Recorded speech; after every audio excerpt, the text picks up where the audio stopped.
Hola Julia, esperando a nuestra invitada de hoy.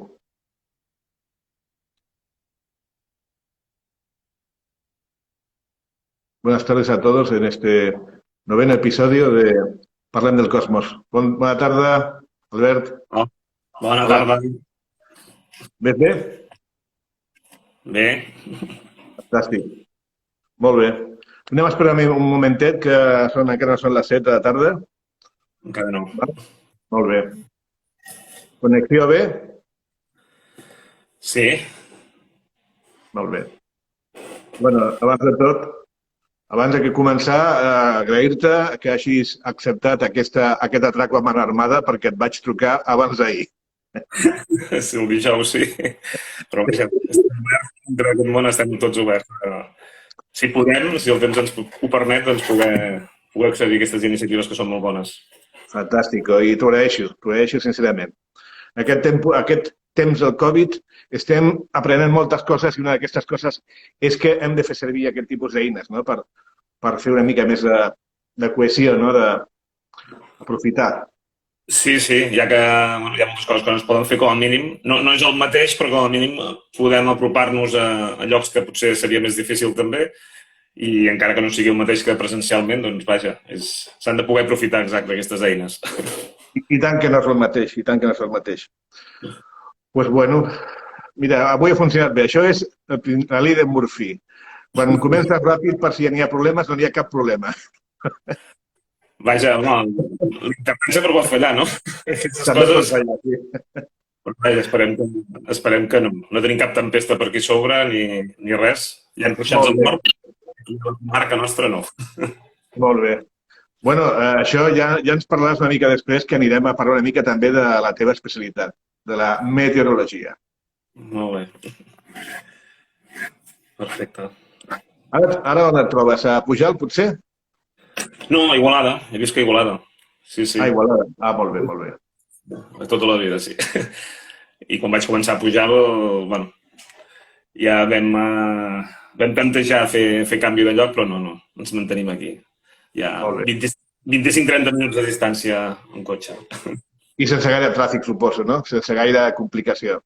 Ah, exacte, sense no. Si anés cap a l'altra banda, sí, però anant cap a la banda de Lleida, aquí estem molt tranquils. Molt bé, perfecte. Bueno, a veure, quina hora és? 58. Una mica més, vinga. Ja Esperem. Doncs molt bé. Molt bé. Ja fa molt temps que heu començat a fer aquests dissabtes. Aquest serà el nou episodi, o sigui, són 9 setmanes que portem.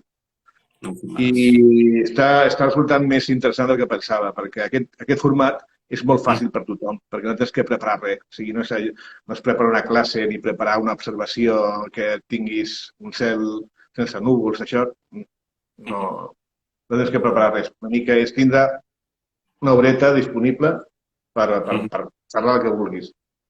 I això ens permet apropar-nos a gent que fa temps que no hem vist o a gent que ens agradaria conèixer, com és el cas teu. Nosaltres vam ser a l'Observatori de Pujalt el 2016.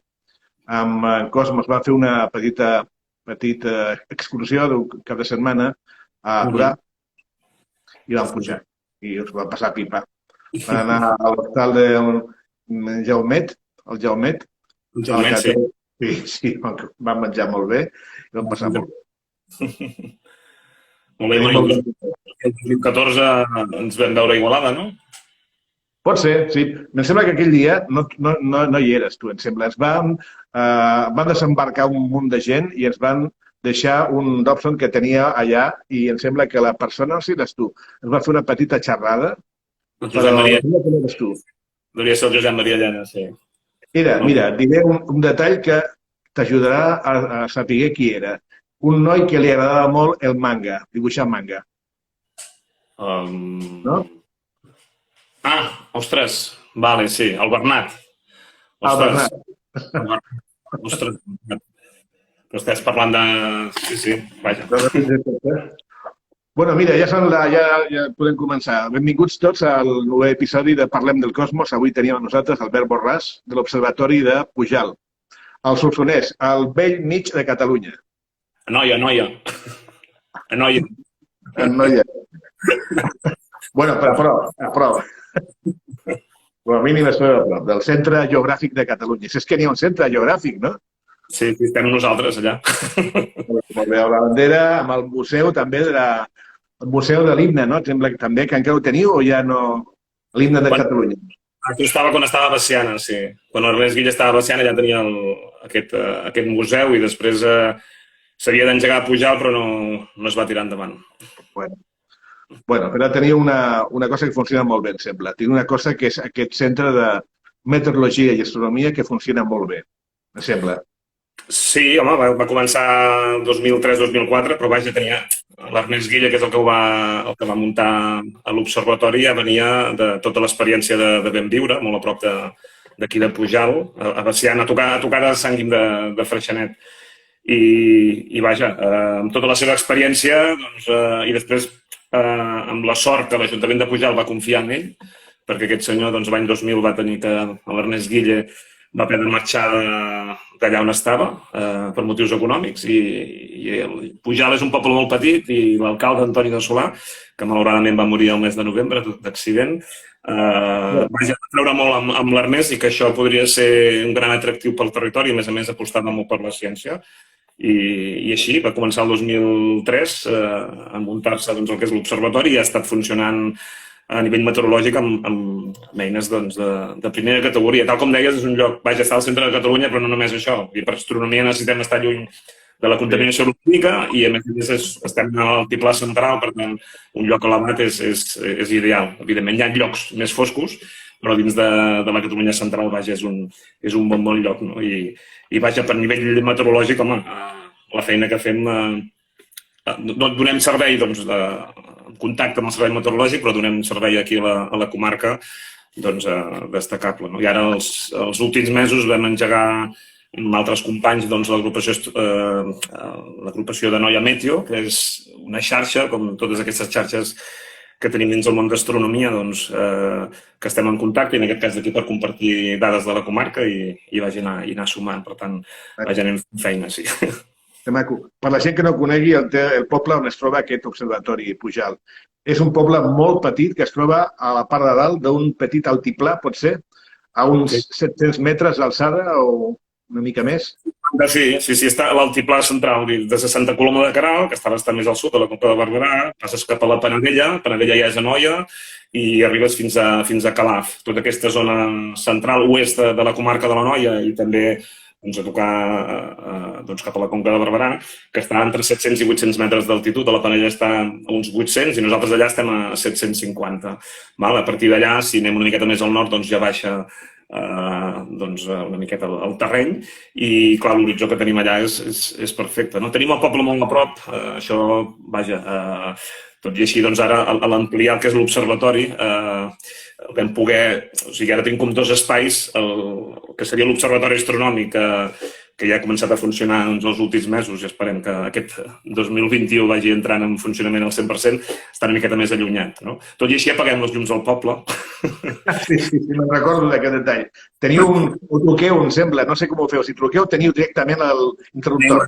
Ja deixem el diferencial, sí. El que passa que després a l'estiu, sobretot, si tanquem les llums cada dia i és quan hi ha gent, el poble és molt petit, tal com has dit. Clar, Pujalt diuen, són gairebé 200 habitants, però són 5 nuclis de població i nosaltres estem al costat del principal i allà doncs molta gent hi viu, no? I l'hivern més o menys, doncs vaja, no és un problema, però l'estiu a vegades pot portar algun problema, però vaja que tenim tot el suport de la gent, no? Perquè també ho veuen com un atractiu. Aquests pobles rurals que van perdent una miqueta empenta, doncs el fet que estigui l'observatori i pugui venir gent de tot Catalunya, doncs això és un plus per la gent. I teniu gent de tota Catalunya, o teníeu abans, suposo que tornareu a tindre aviat col·legis, excursions, també feu astroturisme, em sembla? Sí, toquem molts temes, sí. Pel tema de l'escola, sí, som un entorn d'aprenentatge, ja feia, o sigui, l'Ernest Guilla als anys 80 i 90, doncs ja portava escoles i l'Ernest es va morir el 2008, jo vaig entrar a finals del 2008 i vam començar a engegar una altra vegada tot el tema d'escoles, fent tallers de meteorologia, d'astronomia. Les escoles el problema que tenen és que sortir a la nit els hi costa una mica més, però aconseguim que en vinguin algunes, però els hi fem tallers de dia. També fem energies renovables i tot això ho vam anar desenvolupant i el 2015 doncs, de part del Departament d'Educació, doncs, vam aconseguir passar a ser un entorn d'aprenentatge del Departament. El Departament d'Ensenyament té com punts singulars en el territori on la gent doncs, pot estudiar, pot fer sortides d'un dia o pot fer estades de més d'un dia i pot treballar diferents facetes. No? Hi ha a l'Empordà per mirar les ruïnes d'Empúries, tu pots anar al Delta de l'Ebre, tu pots anar a molts llocs i nosaltres som un lloc d'aquests, per tant, hem mantingut. I tot i el Covid, des del setembre, les escoles com que no han tancat, nosaltres vam tenir que tancar el públic a partir del novembre, després de la segona onada més important de cara al públic, però en les escoles hem pogut mantenir-nos oberts perquè som com un centre. No?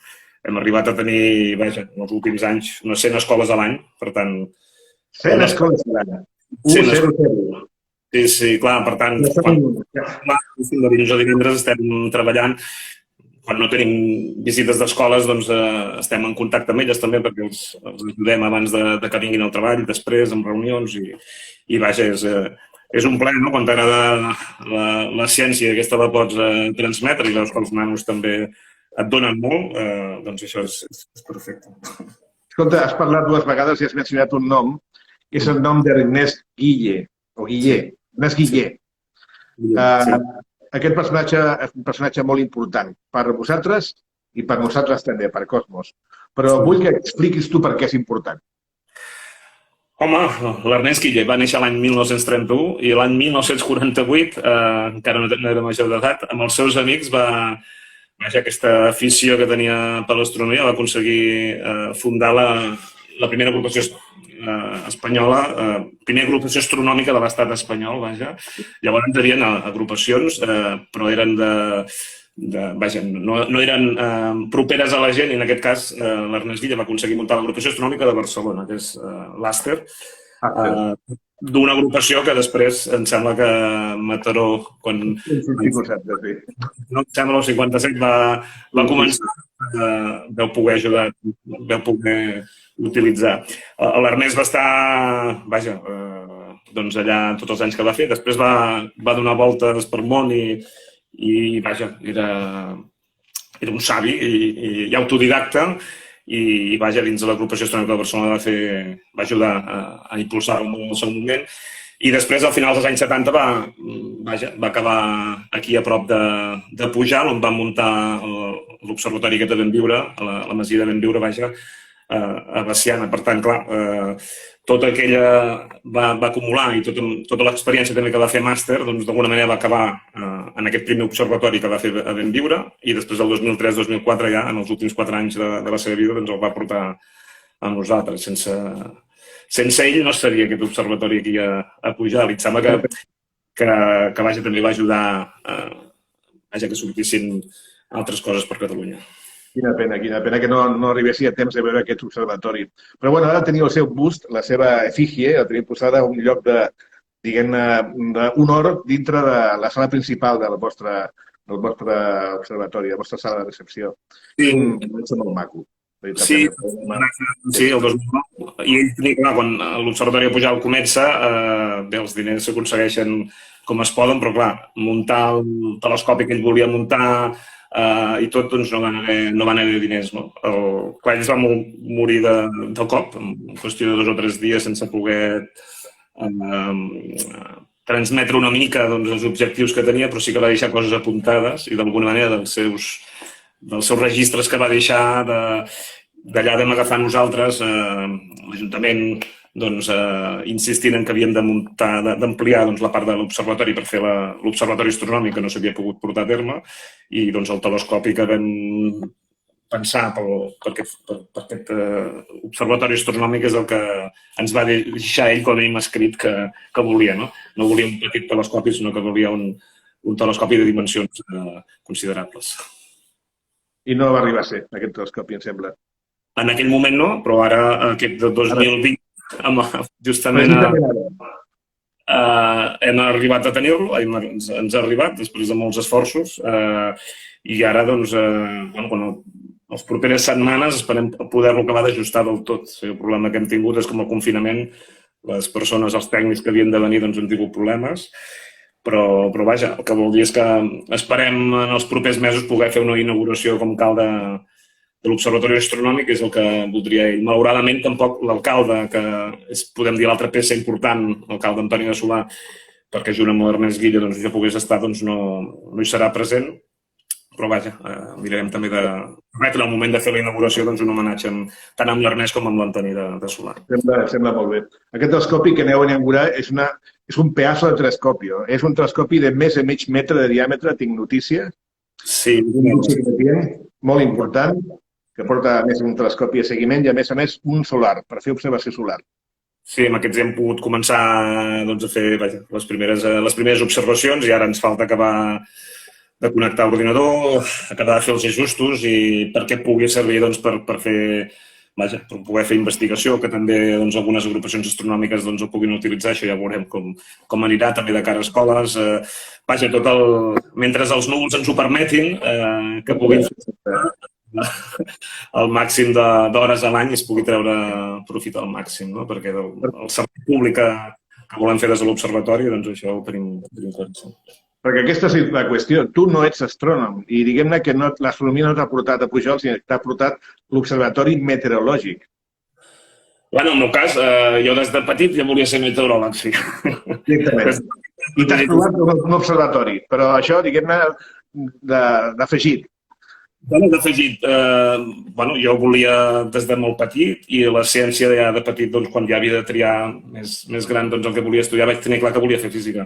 Per tant, l'astronomia també la portava dins meu, el que passa que la meva passió era meteorologia i dins de la meteorologia la predicció meteorològica, o sigui, observar el cel i a partir d'aquí poder preveure, que d'alguna manera és el que busca la ciència, no? Observar, entendre la natura i buscar-la.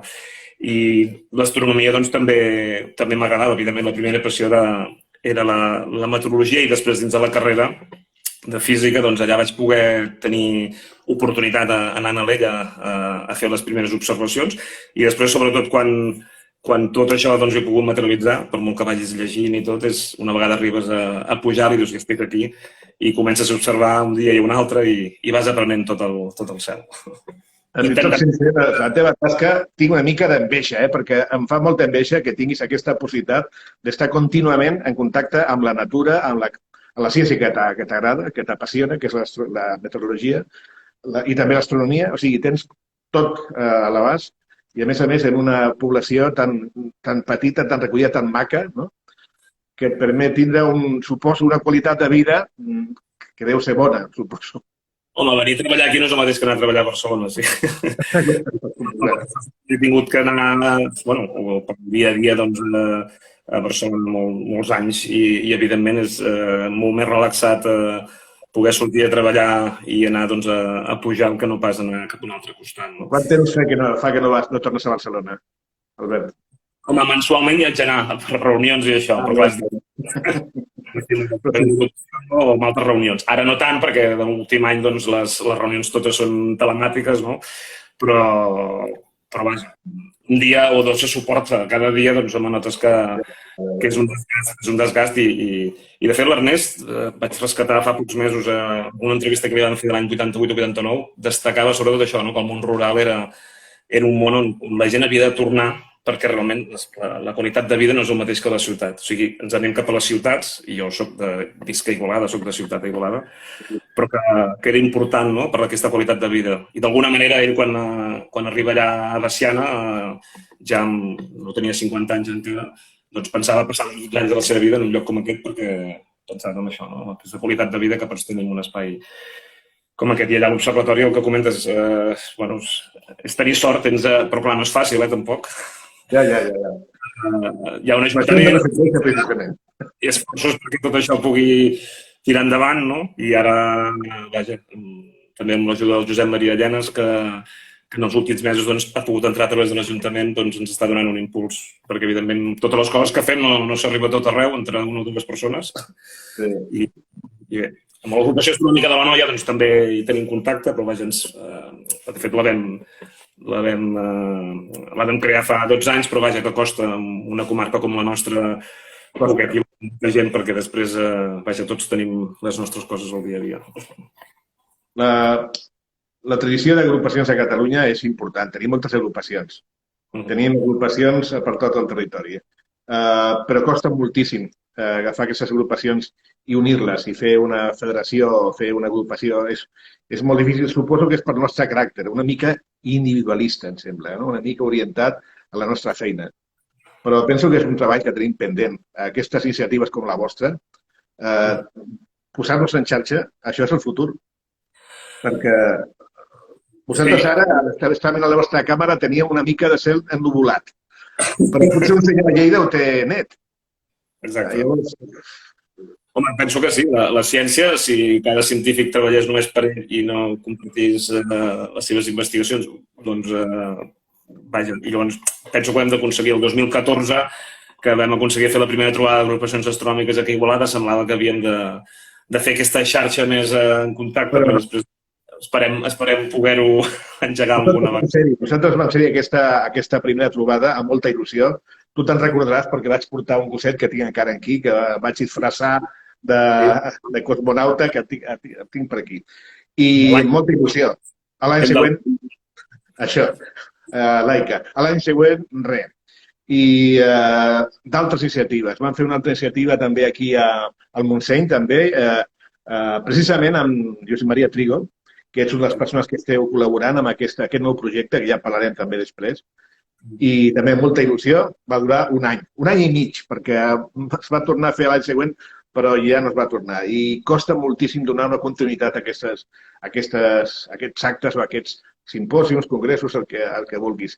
I és una pena perquè n'hi ha molta empenta, molta iniciativa, però costa una mica, no?, que la gent faci aquest tipus de disciplina, no?, de cada any trobar-s'hi i compartir, etc.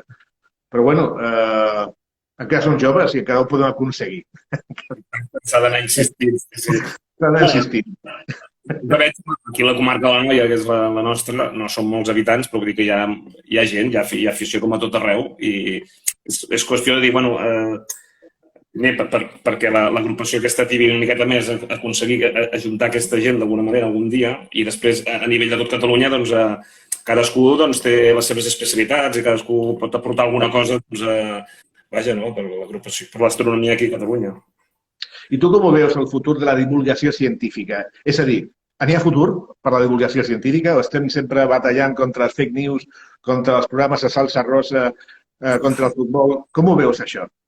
Home, el dels fake news jo penso que, clar, és un problema de sempre, el que passa que ara, amb les noves tecnologies, doncs és més complicat de treballar.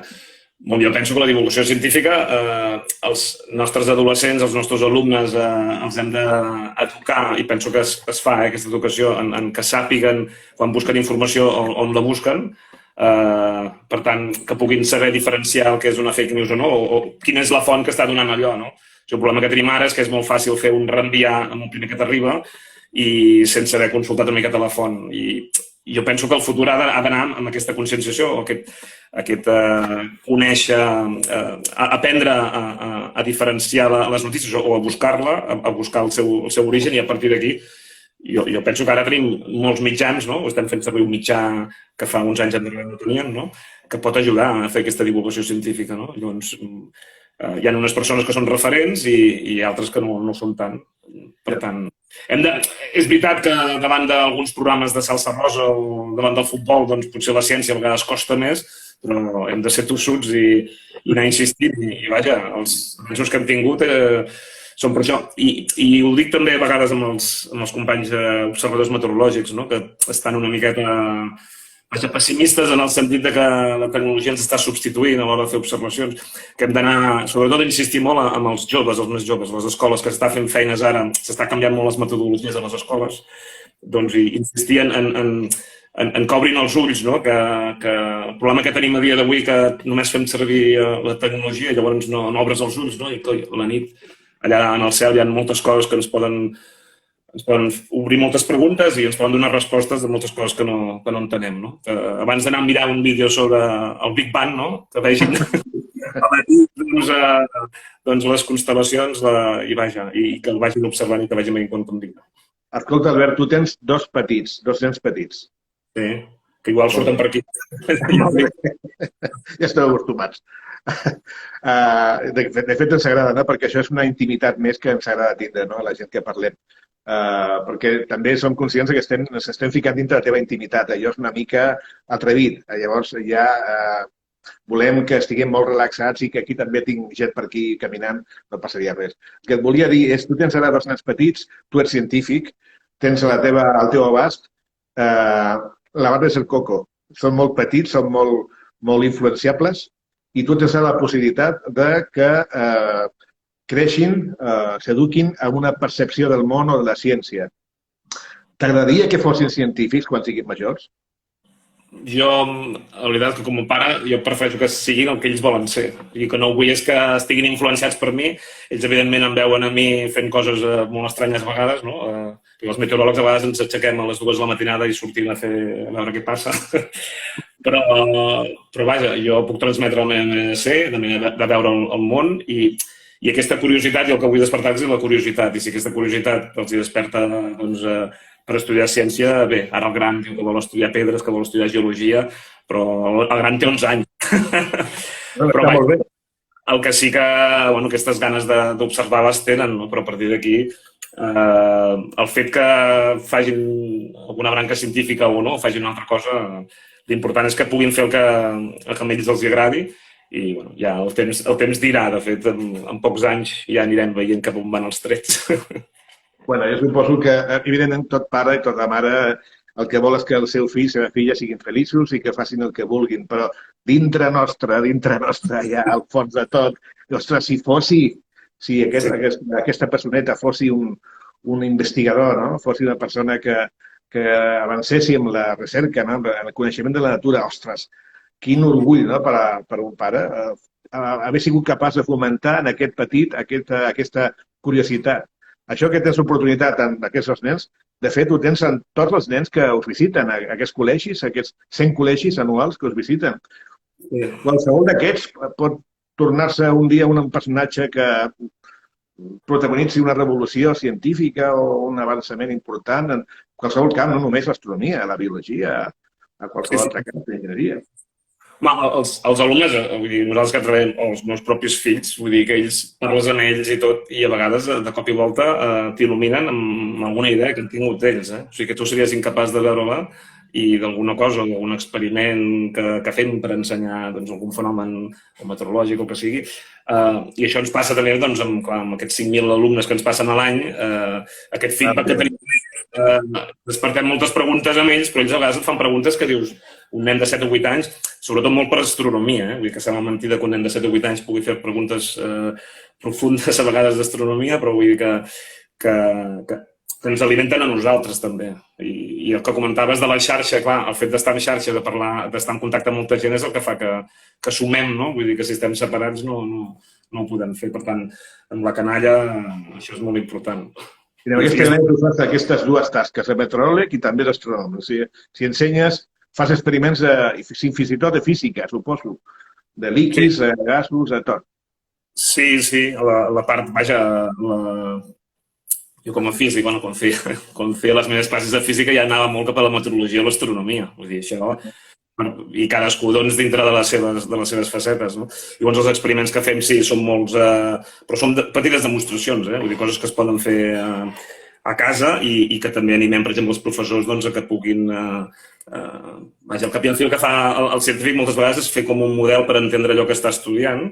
Doncs alguna vegada fem algun petit experiment per entendre algun procés físic, no sé, com formar un núvol dins d'una garrafa o agafar una pilota de tenis amb una corda per ensenyar com la força de la gravetat fa girar els planetes al voltant de les estrelles. Doncs coses que a vegades ens donen respostes a preguntes complicades. Per tant, i després quan tens temps, perquè clar, el dia a dia també et dona el temps que tens, però si tens temps per pensar alguna manera per ensenyar alguna cosa d'aquestes, penso que és molt més visual i pot enganxar, més que res per entendre'm, que no sigui allò el llibre i que t'expliquin allà una cosa que no acaba d'entrar. Sí, que a més tu fas també una mica d'innovació pedagògica, en el sentit que a vegades també t'inventes, treus de no res o algun experiment, alguna petita demostració. És el que mirem de fer, sí. Sí, a més amb el Departament d'Educació doncs, anualment anem fent cursos de formació justament per anar donant més abast amb això. No? I ells mateixos dins del departament doncs, ens han ajudat a poder abarcar cada vegada més públic. No? I ja fem coses a partir de nens de 2 i 3 anys. Per tant, fer astronomia o meteorologia amb nens de 2 o 3 anys és molt complicat, però amb ells els hi pots ensenyar sense gaire explicació que diguéssim, i a mesura que els nens són més grans i en funció que hagin treballat, però pots anar gaudint una miqueta més i explicant una miqueta més. Són els nanos, d'alguna manera, no és que diguem, és que quan fem astronomia fem això, no? Fem això, però a partir del que sap cada alumne, el que ha treballat i les preguntes que tenen, ens pots guiar cap a un lloc o cap a un altre. Molt bé, molt bé. Realment és una tasca, jo crec, que és molt, molt maca perquè sempre et quedes aquestes preguntes que els nens han fet i com tu miraries per fer-lo més entenidor. Això és una tasca que penso que és per nosaltres, els aficionats. Tu ets un professional, nosaltres som aficionats. Nosaltres no tenim cap tipus de sosteniment econòmic per nosaltres i l'única pagament que rebem és aquesta satisfacció de que la gent s'hagi portat aquesta emoció, de dir, ostres, ara comprenc això, ara puc deduir això l'altre i es trobi una mica més en harmonia amb el món en el que vivim, que moltes vegades, per molta gent que ens envolta, els sembla com una decoració d'un teatre. És a dir, l'únic important és la meva vida, la meva sala d'estar, no? I el que n'hi ha a dalt és com un decorat de cartró, no? I, ostres, una mica de pena, no? Aquesta limitació de perspectiva. Llavors, quan van a la teva agrupació, al teu observatori, i veuen per primera vegada la Via Làctea, els nens o la gent, els petits i també la gent gran, deuen quedar-s'hi molt, molt sorpresos. Sí, estic d'acord, Sí. Via Làctea, com veuen, clar, amb els seus propis ulls, és que no necessites el telescopi. Quan amb el telescopi veuen Saturn, per primera vegada queden molt parats, no? Recordo també una anècdota que els ensenyava la constel·lació de Bessons. I jo sense dir res, aquí què veieu? Ostres, 2 persones. I clar, que teníem molt bé i teníem... Però clar, veus nens que no han vist mai el cel, no? De cop i volta els assenyales allà amb el làser i clar, es queden amb això que comentes, no? Ostres! I és aquestes ganes, d'alguna manera, que tens de transmetre a l'essència perquè ells obrin més els ulls i ajudin a poder-ho ensenyar. Malauradament, la gent que vivim a prop de Barcelona, tot el litoral, pràcticament, no hem vist mai la Via Làctea a sobre nostra. La recordem, no?, de quan anem cap a Lleida o cap a Catalunya Central, l'única manera, ni tan sols quan anem aquí al Montseny, no? I tenim aquesta percepció que la gent no coneix, la Via Làctea no coneix un cel estrellat i és una pena, fins i tot, sobretot pels nens, que de vegades, ho saben per contes infantils, però no ho han vist mai i això s'ha perdut i penso que tenim un problema de contaminació lumínica que no terminem de resoldre. Vosaltres ho heu resolt perquè teniu una situació molt excepcional. Per la resta de Catalunya tenim un problema seriós. Hi ha una iniciativa legislativa que em sembla que es tenia que portar a terme aquest passat al desembre de 2021, recollida d'idees per portar a terme algun tipus de modificació legislativa a Catalunya en temes d'il·luminació pública, però no sé si a la fi s'ha avançat en aquest tema o si ha quedat penjat amb el canvi de govern, no ho sé. Però tenim un problema amb els LEDs, amb la il·luminació a les ciutats. Sí. I per això encara més important sou vosaltres, aquesta tasca que feu en el territori. Que puguem veure coses que a la nostra, malauradament, a casa nostra no podem veure ja.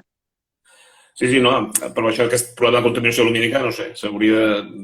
O sigui, amb els LEDs haguéssim pogut aconseguir baixar, a l'hora d'introduir els LEDs, baixar una miqueta aquesta intensitat lumínica i, en canvi, el que s'ha fet encara és potser augmentar-la més, no? Perquè, com que gastem menys amb LEDs, no? Sembla que llavors puguem posar més llums i posem llums en llocs on no passa ningú, o és de nit, o tenim els llums encesos tota la nit, els pobles estan encesos tota la nit, que no sé, recordo fa uns anys anar a França i pel centre de França a les 10 de la nit tancaven els llums, cada totes les fosques. Pensava, ostres, això que és impensable. no sé per què tenim els llums engegats, tots els llums d'un poble o de les ciutats, tal com estan engegats a la nit. Per mi no té gaire sentit i això sí que és complicat de batallar, no? I és una llàstima perquè és això que comentes, no? Que tota bona part de la població de Catalunya que viu doncs, a prop de l'àrea de Barcelona doncs, està perdent aquesta noció del cel. Bueno, però com a mínim us tenim a vosaltres, tenim a la gent que té aquesta sort de gaudir d'aquesta part del territori que feia uns anys pensava que era la part més oblidada, no? I ara tota aquesta àrea està agafant aquest relleu com una zona de destinació de gent que vol retornar a la natura i potser que amb aquesta situació del Covid més gent pensi dues vegades aquesta obsessió que teníem abans per concentrar-nos en grans urbes, no? Sí. Potser, no sé si vosaltres esteu trobant també aquest desig de tornar al camp, no sé si esteu trobant aquest desig de la gent de sortir a les ciutats.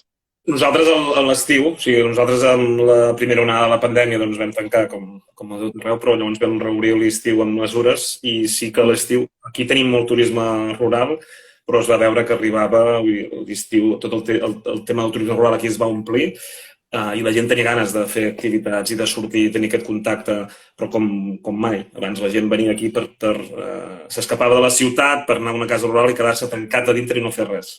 Aquest contacte perquè hem passat el que hem passat, però a vegades no és necessari passar el que s'ha passat per poder tenir aquest contacte amb la natura i donar-se compte que això és necessari per tothom. Per tant, s'estan començant a donar casos de famílies que estan canviant la seva primera vivenda, no? I aquí a Pujol, home, alguna família sé que ha anat a viure en l'últim any, no?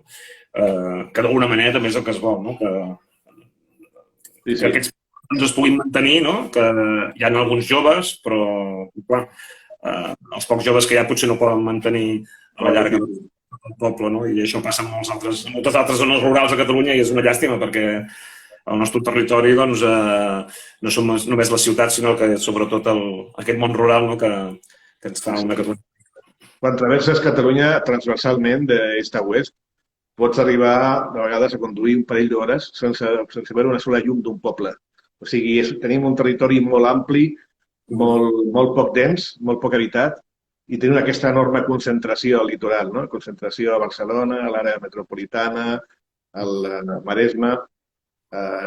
No ho entens, tenim moltíssim territori, tenim moltíssima riquesa, però aquesta urbanització podria alleujar-se amb aquesta nova perspectiva que ens ha donat la Covid, que ens ha demostrat que no tens que morir si no pots anar a l'oficina cada dia, que pots fer el mateix a casa teva, sempre que sigui un treball com el vostre, no?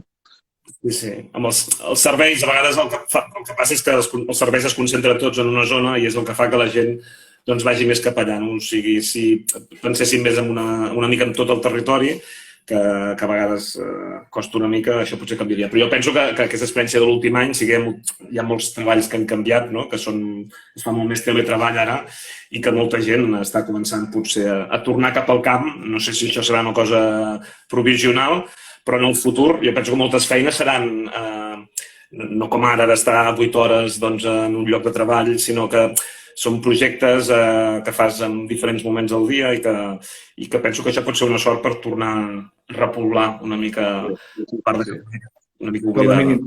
Però que no pugin els preus als pobles, sisplau, que no es faci que això pugin els preus. Però els pixapins normalment portem una pujada de preus quan invadim, com la Cerdanya, no? La invadim i tornem el que era un paradís o tornem en una construcció immobiliària. Vull dir que els pobles necessiten que vingui aquesta gent a Barcelona i que vingui per quedar-s'hi també, no? Sí. Bueno, tant de bo que podem tornar ràpidament, que a veure si aquest estiu podem tornar a sortir i fer aquests caps de setmanes que ens agraden tant. A prop vostre n'hi ha també, a més, el vostre observatori, que és recomanable a tothom que ens vegi, molt recomanable. Tenim també un altre atractiu turístic, que és el Dolmen de Llanera, que també és una mica astronòmic. Un dolmen, aquesta construcció de pedra, que té la condició, em sembla que té 5.000 anys d'antiguitat, que s'il·lumina al fons només al solstici d'hivern. Això fa que baixin grups a l'hivern que s'allotgin a la part de, a la Torà, per exemple, per veure aquest fenomen, que és un fenomen que es produeix quants dies a l'any, al solstici. I és un bon moment per aprofitar tota la comarca i per visitar el vostre observatori i d'altres, que em sembla que n'hi ha un altre també observatori, una mica més enllà, no tan important com el vostre, però és un bon cap de setmana, un bon pla. Castelltallat. Això. S'ha tallat, dius? Castelltallat. Castelltallat, això, Castelltallat, sí. N'hi ha molts atractius turístics que es tenen que aprofitar i tenim moltes ganes de tornar. T'ho dic de debò. Parlem una mica del futur. Heu inaugurat un telescopi, jo crec que dels més grans a Catalunya, perquè mig metre no és normal. Tenim, sembla que a la Centre d'Observació de l'Univers, IAXE, sembla que n'hi ha un. Podria haver un altre, no sé, a l'Ebre, però no crec que n'hi hagi gaires més a mig metre. Llavors, us heu convertit de cop i volta en una potència astronòmica al territori. De veure com ho gestionem. Encara no està inaugurat, per això el tenim, però han d'acabar de fer els ajustos, sí. Bueno. Hem de mirar com gestionem aquest telescopi. Això serà una mica difícil, perquè tenir un telescopi és fer que funcioni, fer que tingui observadors i que tingui un calendari ben ple. I això és una mica difícil. Però, bueno, és un desafiament maco, sembla, perquè aquest tipus d'equipament són molt difícils de trobar al nostre territori i penso que poden ser també un revulsiu perquè molta gent vulgui fer els seus pinitos en aquest aspecte fent servir un equipament que penso que no està a l'abast de tothom. I ja t'he dit abans que encara menys si vius a la ciutat. Nosaltres tenim la possibilitat de fer amb els nostres telescopis, podríem fer nebuloses, fem també planetària. Galàxies és molt difícil perquè no tenim cel. Nebuloses sí, però fem servir filtres de banda estreta per treure una mica de contaminació lumínica, però amb telescopis de 10 polzades o 12, 14 polzades no estem a la vostra, i sobretot pel cel. Quedem molt lluny del que podeu fer vosaltres. Llavors, el que seria maco és que tinguéssiu molta activitat en aquesta iniciativa, perquè aquesta activitat és vital perquè és com una reacció en cadena. Si produeixes aquest interès, la gent vol fer més coses. Si volen fer més coses, tenen més recursos i és una mica una reacció en cadena. Si aquesta reacció es talla, tenim l'experiència que a vegades els telescopis es queden sense fer servir. Tinc l'experiència del telescopi gran d'Astro Sabadell a Àger, per exemple. És un telescopi de mig metre, fantàstic, però que es fa servir molt poc. Per això, per la dificultat que tenim de trobar gent que tingui un interès legítim de fer servir el telescopi i que vulgui portar a terme projectes d'investigació.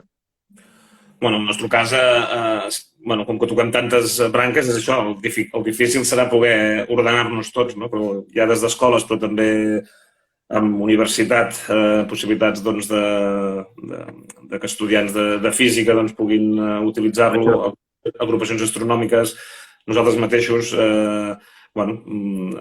jo penso que, i amb el meu company, el Josep Maria Llanes, esperem que això que ha passat amb altres telescopis no ens passi amb aquest, perquè la veritat és que tenim molts projectes per davant i molts possibles per fer. Hem de veure humanament els que som i com ho gestionem, però vaja, que es farà servir, a més, amb la idea aquesta de si podem aportar el nostre granet amb la investigació i a nivell públic perquè la gent pugui disfrutar, endavant. Vull dir que això no en tenim cap mena de dubte que ho tirarem, que ens ha costat.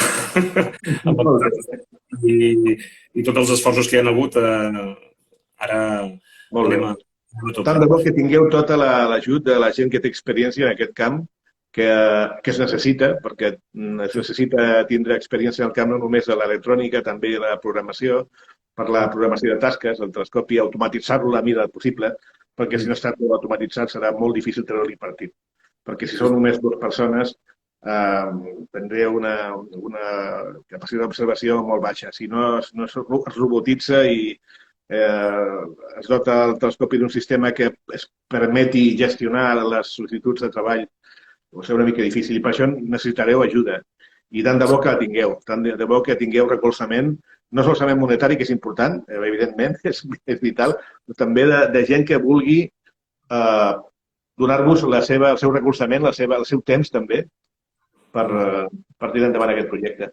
Sí, tenim, ja tenim persones que, d'aquí de companys de l'agrupació, que en aquest sentit ja han mostrat l'interès per ajudar-nos, però és el que comentes, vull dir, el que ens falta ara és la part d'aquesta motorització final, de poder gestionar-ho a distància i veure que ens funciona a distància i que si un dia hi ha un problema es pot tancar tot i no passa res, no? I veure com es van autogestionant aquestes tasques i tot, no? Que pugui funcionar al 100% i que puguem investigar, trobar coses i fer-les properes a tothom. Però ara, sense arribar a aquest punt, ja tenim un projecte en marxa, que és un projecte que està una mica a mig camí de l'astronomia i la meteorologia, que seria l'observació de meteors. Sí, el projecte...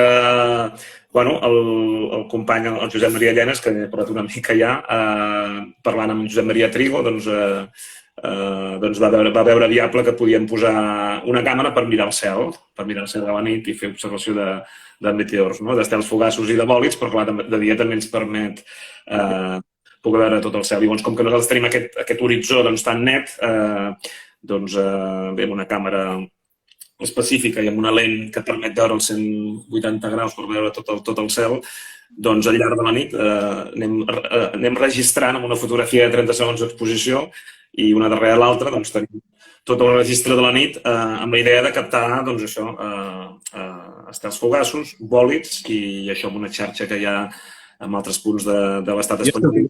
Ja esteu connectats? Sí, estem connectats, sí. Vam començar i ja estem connectats, sí.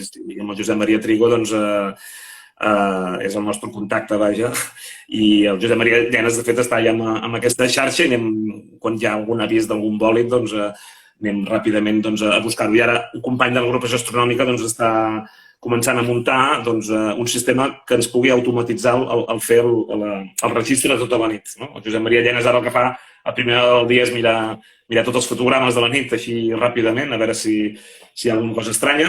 També tenim a la web posat la possibilitat de col·laborar com a persona externa, sense algú que hagi vist algun meteor, escolta, que a les 9:53 he vist un bòlid possible aquí a Sabadell o a Mataró o a Igualada i d'aquesta manera llavors poder fer el seguiment. I ara estem treballant també perquè no se'ns escapi res, no? Però vaja que ja estem en xarxa, no? Per poder... De fet, fa una setmana em sembla que va passar un bòlid molt important per tot el Mediterrani, que Trigo va demanar a la gent si l'havia vist. No sé si vosaltres ho vau captar. Aquí no n'havíem vist de petits, aquell em sembla que el dia que va passar estava núvol, aquest, i ahir sí que vam tenir un de destacable, però vaja. Els més destacables, primer el que es fa és dintre de la xarxa fer una investigació interna i després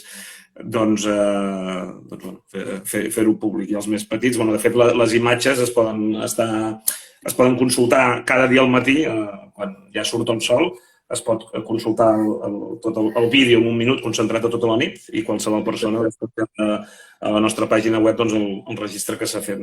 D'alguna manera, per investigar això, aquests bòlids possibles que puguin donar algun meteorit i poder fer un estudi de com va això evolucionant.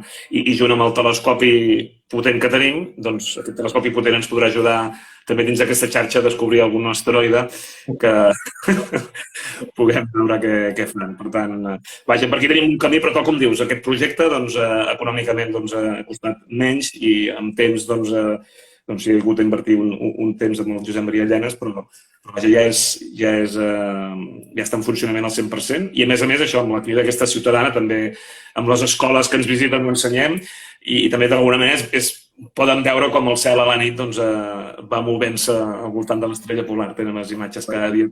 Podeu comprovar. Que maco. I això a 1 hora i mitja de distància de Barcelona. Sí. O sigui, que a l'abast de molta gent sense necessitat d'aquests viatges de 3 hores que tenim de vegades quan tenim que anar a Àger, amb a més, una carretera molt més fàcil, molt més maca. O sigui, tenim aquesta sort que, a més, us tenim molt a prop de la zona més poblada de Catalunya. O sigui, un luxe. Per mi és un luxe tindre un observatori com el vostre.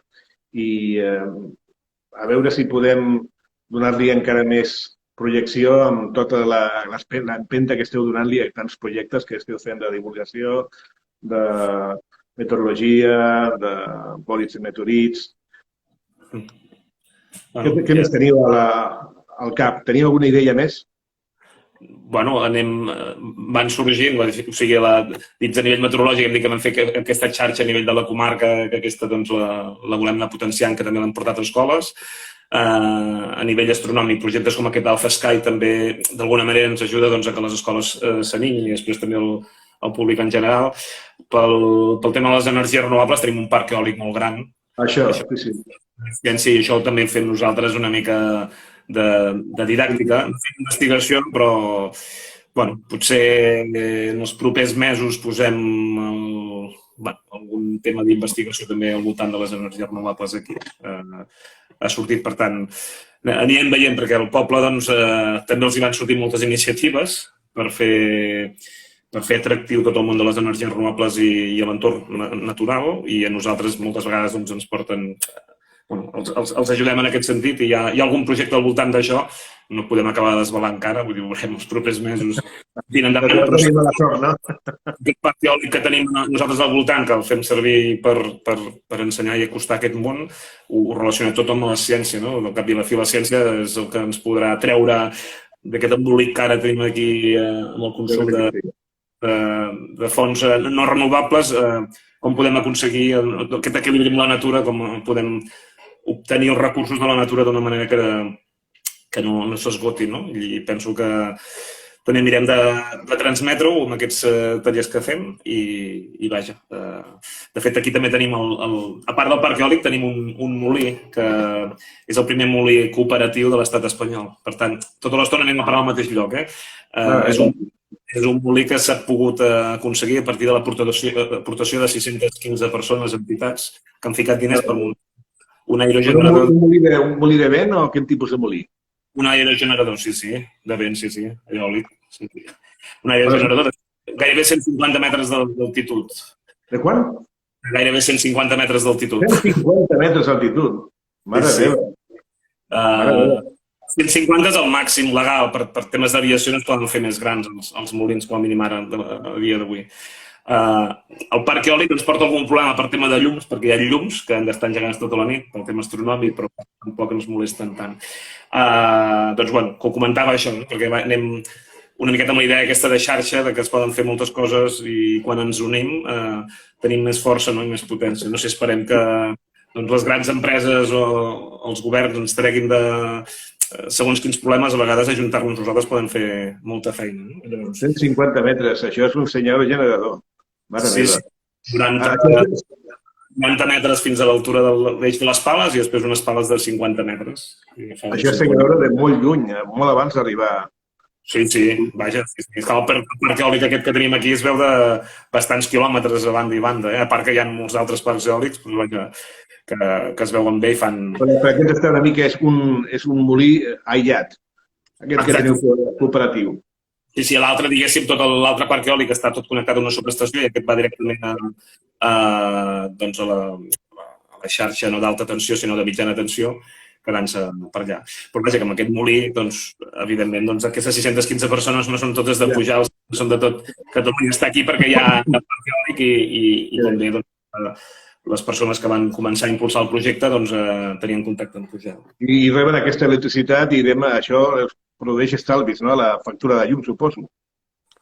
Bé, tal com està muntat el sistema ara, cada persona que ha invertit en aquest molí, ell paga la seva electricitat a casa seva amb la companyia que ell vulgui i, per altra banda, aquest molí genera energia elèctrica que es ven i llavors els beneficis, diguéssim, el que va repercutint, es va repartint amb tota la gent, no? Per tant, no és una cosa per fer diners, no està pensat per fer diners, sinó està pensat per aportar de sorra per la part d'aquestes renovables i veure com tots... I clar, iniciatives com aquestes doncs són importants perquè ficar-te en una casa plaques solars o altres tipus d'energies renovables pot tenir un cost molt gran i en aquest cas ja tens una infraestructura que és més eficient perquè són menys gent que s'ha ajuntat en aquest projecte. No? Per tant, bueno. Mare meva, tenim molt futur, molts projectes en tots els camps, no? Energies renovables, divulgació, nens petits. Solament trobo a faltar, per dir una cosa, trobo a faltar alguna forma d'allotjar la gent que vulgui vindre si ve un grup de... Sí, clar, si ve un grup de gent i vol passar el cap de setmana a pujar no n'hi ha. Aquí sí, tenim cases rurals, el que passa que també en projecte, perquè les escoles que venen aquí, clar, hi ha la casa de colònies que està més a prop, està a 9 quilòmetres, a Barcelona, però tenim en projecte també reconvertir just al costat de l'observatori unes casetes de fusta que hi ha que es feien servir per camps de treball a l'estiu, perquè a Pujalt, no recordem, també hi ha un memorial de l'Exèrcit Popular. A Pujalt també l'any 38 van passar moltes coses com que a molts llocs de Catalunya, però hi va haver un camp d'entrenament i es fan visites, es va reconstruir, gràcies a les subvencions de la memòria històrica, doncs, totes les instal·lacions que hi havia i nosaltres des de l'Observatori ara amb les escoles ajudarem a fer aquestes visites. Van fer unes casetes perquè la gent que venia a treballar aquí per reconstruir tota aquesta zona amb llits i això hi ha l'interès per poder-ho ampliar a uns 50 o 60 llits, fer una mica d'alberg i que hi hagi alguna parella que es cuidi una miqueta de l'alberg i també pugui servir una mica de bar, restaurant de dia, perquè això també és una cosa que troben a faltar molta gent que ens visita.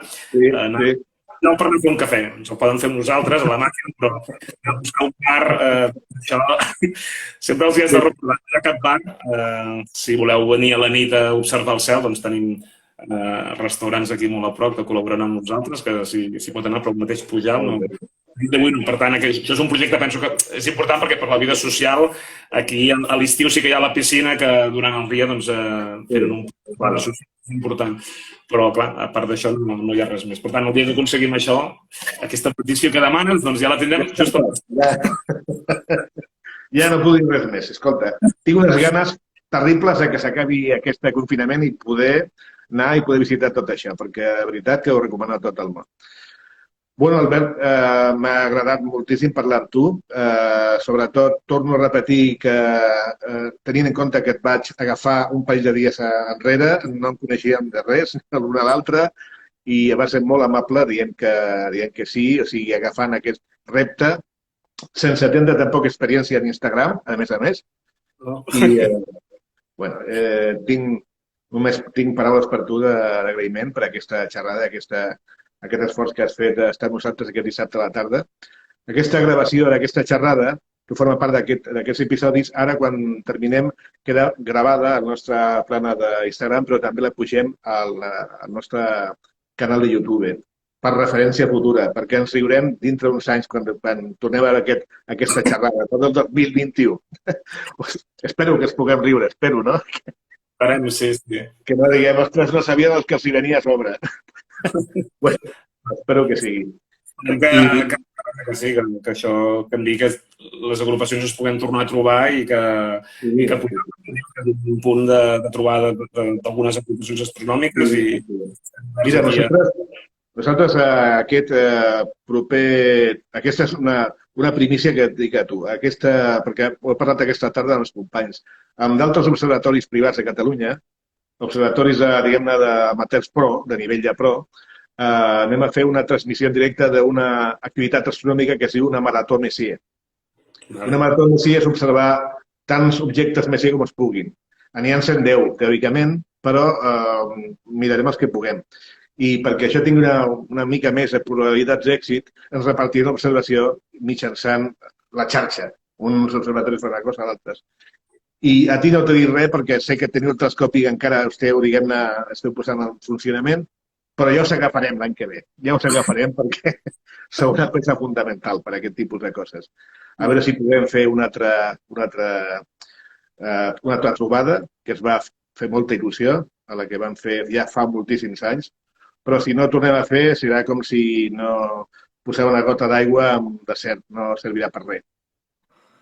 Per tant, de bo que es puguem tornar a veure d'aquí un temps ben aviat i que podem fer aquesta trobada física, que també això nosaltres nodrim la nostra memòria d'aquestes experiències físiques. Ara podem riure tu i jo parlant de coses que hem viscut, però si continuéssim fent això molts anys no tindríem records, perquè serien records d'una altra xerrada, records d'una altra xerrada, no tindríem records físics. És important que tinguem noves coses que contar i noves experiències com aquesta nit que vam passar tan agradable amb vosaltres ja fa 2016.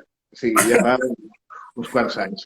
M'esperem aquí, us esperem, vaja, amb l'Agrupació Astronòmica de Mataró i vaja, i tothom que vulgui, perquè vaja, el cel no és nostre, sinó que és de tots. Molt ben dit. Un lloc per poder-lo compartir. Per mi ha estat un plaer poder conversar, perquè vaja, en aquests temps que hi ha ara, que no es pot fer doncs, moltes coses, doncs poder fer aquesta activitat, doncs, vaja, ha estat un plaer. Fantàstic. Albert, moltíssimes gràcies. Estem en contacte. Vagi molt bé. Gràcies.